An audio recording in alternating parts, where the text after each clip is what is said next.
Hi friends, అందరికీ నమస్కారం అండి. నా పేరు నరేంద్ర. నాది bricks manufacturing and finance, not of finance కూడా చేస్తామండి మేము.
ఉన్నాయండి.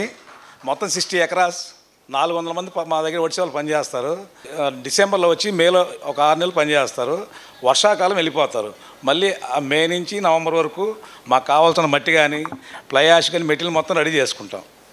అది దీనికి డ్రాబ్యాక్ ఏంటంటే లైట్గా కొంచెం 10 నిమిషాలు వర్షం పడినా కూడా అక్కడ ఇటుక ఉంది కదా నేల మీద, అది ఎందుకు బట్టి ఎక్కితే ఓకే పట్టకప్పేస్తాం. కాలిన తర్వాత ఏం కాదు. కాలక ముందు 10 నిమిషాలు వర్షం పడితే ఆ ఇటుక మొత్తం మనకు పనికిరాదు. మళ్ళీ దాన్ని ఫస్ట్ నుంచి తయారు చేయాలి. మళ్ళీ 10 నిమిషాలు పడినా కూడా ఇంక పనికిరాదు. మొత్తం మళ్ళీ కుండీలు మళ్ళీ ఫస్ట్ ఎలా అయితే కుండీలు వేసి తొక్కుతున్నామో మళ్ళీ ఫస్ట్ నుంచి స్టార్ట్ చేయాలి. మొత్తం మాది 60 ఎకరాస్ అండి. అది ఒక 50 ఎకరాలు సూరంపల్లి, 20 ఎకరాస్ ఎలగలేరు. మొత్తం 70 ఎకరాలు మేము తీసుకుంది. 2,50,00,000 తీస్తాం ఈ 6 నెలల్లో. ఈ 6 మంత్స్లో 2.5 crores తీస్తాం ఇటుగా. అంటే ఇప్పుడు మేము పెద్దగా ఇప్పుడు ఓన్లీ ప్రొడక్షన్ మీద దృష్టి పెడతామండి. నెక్స్ట్ ఏంటంటే మే నుంచి అన్సీజన్ వస్తాయి కదా, అప్పుడు అమ్మటానికి ట్రై చేస్తాం. మాకు ఈ గుంటూరు, ఒంగోలు, అమరావతి రోజు 15 లారీస్ వస్తాయి, లోడింగ్ చేసుకుని వెళ్ళిపోతుంది. రోజు 2 లక్షలు అమ్ముతాం.